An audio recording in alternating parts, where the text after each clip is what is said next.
Então, boa tarde, quarto ano. Hoje nós vamos dar continuidade à aula de ciências e nosso assunto hoje é sobre o ar. Vocês já copiaram e a professora está devendo para vocês a explicação. Então, vamos lá. O ar. O planeta Terra, ele está envolto a uma camada, várias camadas de ar. Então, nós temos aí 5 camadas de ar. Nós temos aí a troposfera, a estratosfera, a mesosfera, a termosfera e a exosfera.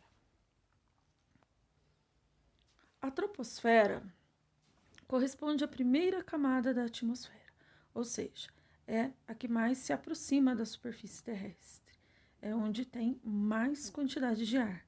É nessa camada que os seres vivos podem respirar normalmente. É nessa camada que ocorrem quase todos os fenômenos meteorológicos, porque nela se encontra quase todo o vapor da água na atmosfera. É também na atmosfera que circulam os aviões de carga e de passageiros. A próxima camada é a estratosfera. Corresponde à segunda camada mais próxima da atmosfera, fazendo limite com a troposfera e com a mesosfera, camada que vem logo a seguir. É na estratosfera que se encontra a camada de ozônio, responsável por filtrar a radiação ultravioleta nociva aos seres vivos. O ozônio é um dos gases que compõem a atmosfera. Por apresentar estabilidade, é possível que circulem aviões a jatos nessa camada. Então, a estratosfera, o que nós precisamos saber? Que é na estratosfera que se encontra a camada de ozônio. O ozônio, como já foi dito aqui, ele é um gás capaz de filtrar os raios nocivos do Sol, os raios ultravioletas. Esses raios, eles causariam em nós grandes danos, cegueira, incidência de câncer, queimaduras de pele. E nós temos essa proteção natural que é o ozônio. Porém, atualmente, a gente vê que existem buracos na camada de ozônio.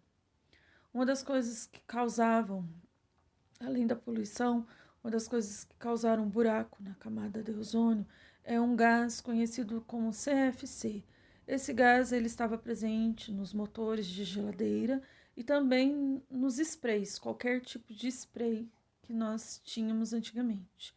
Desde 1991 foi assinado um acordo em Montreal, o Acordo de Montreal. Montreal é uma cidade onde vários países se comprometeram a não usar mais o CFC, embora existam países que ainda utilizam esse gás que causa buraco na nossa camada de ozônio. A nossa próxima camada é a mesosfera. Corresponde à camada intermediária entre a estratosfera e a termosfera. Diferente do que ocorre na estratosfera, a temperatura da mesosfera apresenta queda à medida que a altitude aumenta, ou seja, quanto mais longe do planeta Terra, mais frio fica. Nessa camada, as temperaturas podem chegar a menos 90 graus. Você imagina o dia que está bem frio aqui em Campos do Jordão, bem frio mesmo, aquele dia que a gente treme de verdade, a nossa temperatura alcança -1, às vezes -2. Vocês imaginam o que é menos 90 graus? É muito frio. Nessa camada, ocorre a combustão que fragmenta os meteoritos, evitando assim que eles cheguem à superfície terrestre. Isso é possível graças à resistência do ar dessa camada. Então, olha só, essa mesosfera ela serve como proteção para o nosso planeta. Todo meteoro que atingir essa camada, ele entra em combustão. Então, ele não permite que o nosso planeta seja atingido por meteoros. A grande parte dos meteoros, ele queima quando ele entra nessa camada. A próxima camada é a termosfera. Corresponde à camada intermediária entre a mesosfera e a exosfera, última camada da atmosfera. É na termosfera que orbitam os ônibus espaciais e alguns satélites. Quando nós estudamos sobre os satélites artificiais, é nessa camada que ele fica. É nela também que ocorre o fenômeno conhecido como aurora polar. Esse fenômeno óptico, caracterizado pelo conjunto de luzes brilhantes que podem ser vistos no céu no período noturno, é conhecido no hemisfério norte como aurora boreal. Não sei se você já ouviu falar nesse fenômeno, mas a aurora boreal é como essa imagem que está aqui. Consegue-se ver a luz solar mesmo durante a noite. Isso acontece muito no hemisfério norte do nosso planeta. E a última camada é a exosfera. É a última camada da atmosfera e representa a transição entre a atmosfera terrestre e o espaço sideral. Então, depois dela, o que nós temos é o espaço. As temperaturas nas exosferas permanecem elevadas, superando a 1000 graus Celsius. Então, agora, como essa camada está muito próxima do espaço sideral e, por isso, próxima ao Sol, as temperaturas aqui são elevadas. Nos dias muito quentes do nosso planeta, em cidades bem quentes, como cidades como Rio de Janeiro, Maceió, as temperaturas do nosso planeta elas atingem 40 graus. Um forno, por exemplo, atinge a temperatura de 180 a 220 graus. Vocês imaginem, então, o que é uma temperatura de 1000 graus. É realmente muito quente. Essa elevação da temperatura requer que naves espaciais sejam construídas com materiais resistentes a altas temperaturas, para que possam atravessar essa camada na qual orbitam os satélites artificiais. Então, na exosfera, nós temos aí, nós temos as estações espaciais, onde os cientistas trabalham. E para isso, às vezes, eles precisam chegar com naves espaciais. Essas naves devem ser construídas com material resistente ao calor. Nós vamos ver um pouquinho sobre pressão atmosférica. O ar que está na atmosfera exerce uma força nos corpos que estão na superfície terrestre. A atuação dessa força é chamada pressão atmosférica. Observe abaixo a imagem. A gente vê um homem e sobre todas as direções a gente vê aí a pressão que o ar exerce. Então, a pressão atmosférica atua em todas as direções nos corpos. No ser humano, nos animais, em qualquer objeto, seja um ser vivo ou não, pode ser uma árvore, pode ser uma pedra, pode ser qualquer coisa, existe uma pressão atmosférica. Quanto maior a altitude, menor a pressão atmosférica. Então, nós vemos aí uma outra imagem, num morro, a gente percebe uma menor coluna de ar.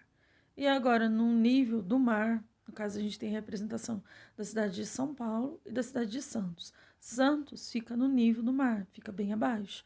Então, a maior coluna de ar. Quanto maior a altitude, menor a pressão atmosférica. Quanto mais próximo do mar, maior a pressão atmosférica. A quantidade de ar também varia conforme a altitude. Quanto maior a altitude, menor é a quantidade de ar. O barômetro é um instrumento que mede a pressão atmosférica. Tá? Umidade do ar. O que é a umidade do ar? A umidade do ar é a quantidade de vapor de água presente na atmosfera. Quanto menor a quantidade de vapor de água, menor é a umidade do ar. Então, nós vemos aí um esquema. Nós sabemos que existe o ciclo da água, onde nós já estudamos que toda a água do planeta, ela evapora e forma as nuvens. Na formação das nuvens, uma parte desse ar ele fica presente na atmosfera. São gotículas muito pequenas que nós não vemos. Isso é a umidade, ele ajuda a molhar o ar. A umidade do ar é a saúde. A baixa umidade do ar pode causar problemas de saúde às pessoas, como irritação de garganta, agravamento de problemas respiratórios, como asma, bronquite e sinusite. O ar seco pode causar ainda o ressecamento dos olhos e, com isso, há mais chances de ter conjuntivite. Também foi comprovado que o ar seco ele causa mais problemas cardíacos. Quando o ar está seco, nós temos mais propensão de ficar doentes. A gente tem a tosse seca, a gente tem os nossos olhos lacrimejando, existe mais propagação de resfriados nessa época. O ar seco ele causa problemas à saúde. Um dos instrumentos criados pelo ser humano é um umidificador de ar. É esse instrumento que nós vemos. Alguns deles podem ser adquiridos em farmácias, existem outros mais modernos ainda, junto com ventilador e aquecedor. E ele molha, ele ajuda a molhar o ar nos dias em que estão mais secos. Se a gente não tem um umidificador de ar, nós podemos usar também uma bacia com água no nosso quarto. Isso nos ajuda a dormir melhor nos dias secos.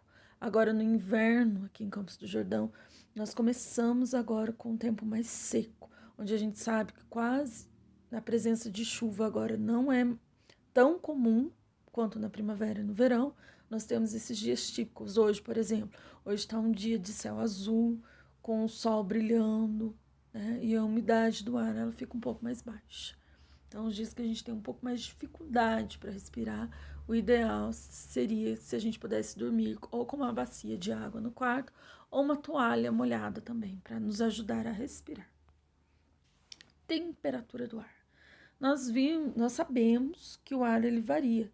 De manhã está um pouco mais frio, conforme vai chegando a tarde, vai esquentando mais o tempo. Então, nós podemos dizer que o ar ele varia durante o dia. Um instrumento que nós usamos para medir a temperatura do ar é o termômetro. Na nossa cidade, a gente sempre vê os termômetros registrando quantos graus está. Na nossa sala de aula, se você lembra também, no nosso relógio também marca a temperatura que está. Então, olha só o esquema. Existe a radiação solar e a irradiação terrestre. A temperatura varia ao longo do dia devido à radiação solar que atravessa a atmosfera e à radiação emitida pela Terra. O efeito estufa. O efeito estufa ele é um fenômeno natural de extrema importância para a existência da vida terrestre. Nós precisamos do efeito estufa. Ele é responsável por manter as temperaturas médias globais, evitando que haja amplitude térmica, ou seja, um grande calor, e possibilitando o desenvolvimento dos seres vivos. Se não tivesse o efeito estufa, nós viveríamos ainda na era do gelo. Então, o efeito estufa, ele nos proporciona uma temperatura adequada à vida na Terra. O Sol emite o calor à Terra. Parte desse calor é absorvido pela superfície terrestre e pelos oceanos. Outra parte é devolvida ao espaço. Contudo, uma parcela da radiação solar irradiada pela superfície fica retida na atmosfera em decorrência da presença de gases de efeito estufa, que impede que esse calor seja devolvido totalmente ao espaço. Dessa forma, mantém-se um equilíbrio energético e evitam-se grandes amplitudes térmicas, ou seja, evita que a gente perca muito calor aqui na superfície terrestre. Para exemplificar melhor, imagine um carro estacionado em um dia bastante ensolarado. Os raios solares atravessam os vidros e aquecem o interior do veículo. O calor tende a ser desenvolvido para fora do carro, saindo pelo vidro. Contudo, encontra dificuldades. Assim, parte do calor fica retido no interior do carro, mantendo-se aquecido. Então, da mesma forma, é o nosso planeta. Os raios atravessam e os gases impedem que parte dele saia, deixando o nosso planeta assim aquecido.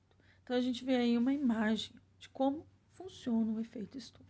Nós temos a atmosfera, que é a camada de ar que envolve todo o planeta Terra. Nós temos o Sol, que aquece o nosso planeta, né? E a gente vê que uma parte consegue voltar, uma pequena parte desses raios solares volta, mas grande parte é retido. Isso faz com que a temperatura fique adequada à vida. E assim, né, o nosso planeta fica pronto, né, para ter vida terrestre. Gente, é isso daí o vídeo. Então agora eu vou colocar exercício, tá bom? Até mais.